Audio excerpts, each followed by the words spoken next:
Chapter 20. Others. As General Booth, the founder of the Salvation Army, lay on his deathbed, there was a big Salvation Army convention going on, and everyone was looking forward to a message from the old general who had started the great work. Sure enough, it came by telegram, and the message had only one word: others. On the occasion of the 5th anniversary of the City of Refuge, Bobby McKeans, along with his wife and 2 children, came to be the city's superintendent. It had been a difficult work from the beginning, with failures as well as successes. For some time, God had been speaking to my husband's heart about the necessity of moving the work to another location. My husband enjoys telling about it. A good friend of mine, Al Gaines, whose father-in-law came to the Lord and was delivered from alcoholism under our ministry, under the pretense of taking me for a plane ride and showing me a new airplane, took me to a beautiful place. He asked me if we had any use for the PDT Ranch, known formerly as the Rutherfordton Plantation, to which I replied, none whatsoever.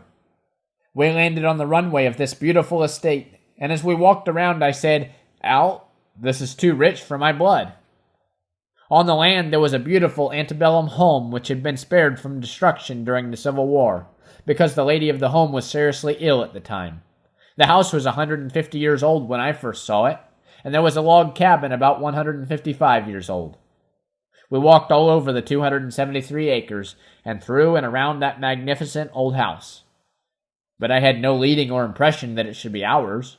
As I looked up at the original log cabin and then gazed up into the most majestic trees I'd ever seen, and out across the private 20-acre lake filled with fish, I said to Al, for $185,000, it's beyond our reach. All I need is a place for alcoholics.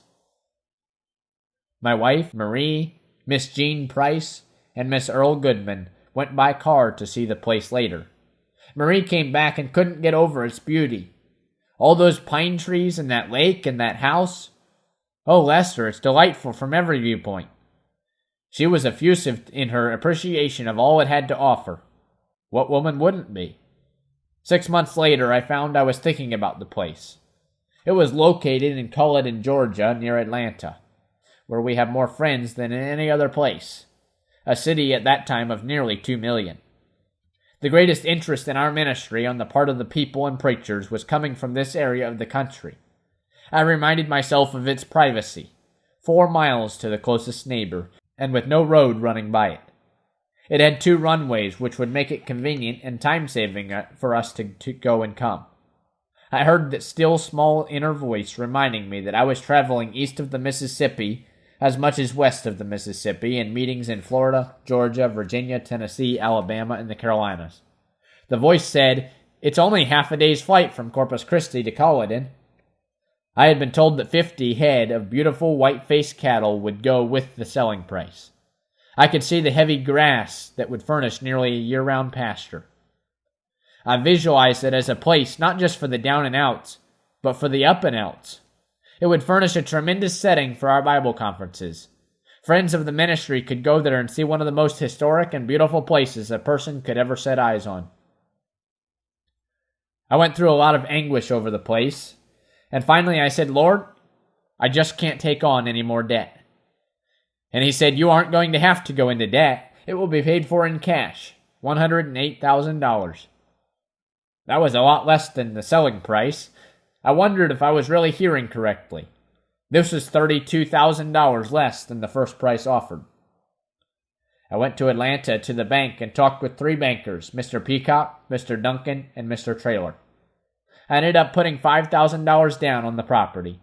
Brother Jerry Falwell and one of his good men, Brother Smith, and also Brother Bob Barber came down to meet us there, and we were amazed at the beautiful and wonderful location and the possibilities of a work there.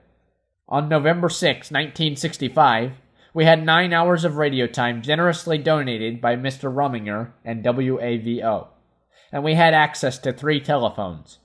We also had an open house in the lovely old antebellum home on the property. We were to see the greatest demonstration of giving that we had ever seen in the history of the enterprises. But not before the Lord tried our faith to the utmost. After all those plans, the radio time, the open house, I felt a compulsion to withdraw our offer. I went to the same 3 bankers the next day, on a Monday, and told them I felt we should back out.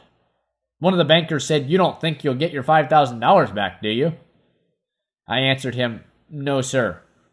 I guess I was a little bold, for I said, if you were to give us the place and the Lord didn't want us to have it, it would cost too much. And at this point, I'm not quite sure he wants us to have it, so we'll just not worry about that money. That night, the Lord entered the cemetery of my buried dreams and told Lazarus to come forth. You see, everything I ever want to do has to die before it can get resurrected. It was only after I had given it up that God gave the assurance He did want us to have it, and that it was to be our permanent city of refuge. Since then, through all these years, I've had perfect peace about the move to Culloden. On a Sunday night in 1965, we lacked $38,000. The next morning, we lacked $10,000. And strangely, I felt the Lord didn't want me to ask for money or pledges. The total amount was not due until July 16th, and this was July 4th. God had told me initially that it would all be paid for. It was a great exercise of soul faith with tears and testings. We were holding a camp meeting. Precious pilgrims, friends of the enterprises, with trailers and campers and tents, had made their way to the property to join us in praying and singing, and to testify that they still believed that Christ is the answer. I had gone to the banker and asked, "Will you let me burn the note at our noon meeting?" And he had said yes, and brought it out. That noon, moments before I was going to burn the note, a man in the crowd walked up to me, handed me a signed blank check, and said, "This is for whatever you still lack." And so we were debt-free. I'll never forget what that man and his wife said as they handed me that blank check. "We believe this place must be debt-free to set men free." And so with great rejoicing we claimed again the Scriptures, "Now the just shall live by faith. And without faith it is impossible to please God." There were alcoholics and other sinners saved at that meeting that night. What a testimony to God's faithfulness and the love and caring of His people. Alfred Edge, Vice President of Roloff Evangelistic Enterprises, has been a director on the board since its inception. On the occasion of my husband's birthday a few years ago, Alfred said what many have often expressed. "I am sure no other human could possibly know the burdens, problems, and also joys in these many years. The accomplishments from first annual directors meeting to the last directors meeting are almost unbelievable. It is not the directors who are responsible for the day in and day out operation of the Roloff Evangelistic Enterprises. Rather, our duties are to review all of the activities, plus counsel with Brother Roloff from time to time. My association with the enterprises is an honor and a privilege, and if all who read this knew what I knew, they would agree with me. The song I associate with Brother Roloff and the enterprises is Others. His entire ministry is unselfishly dedicated to others. Lord, help me live from day to day in such a self-forgetful way that even when I kneel to pray, my prayer shall be for others. Others, Lord, yes, others, let this my motto be. Help me to live for others that I may live like Thee.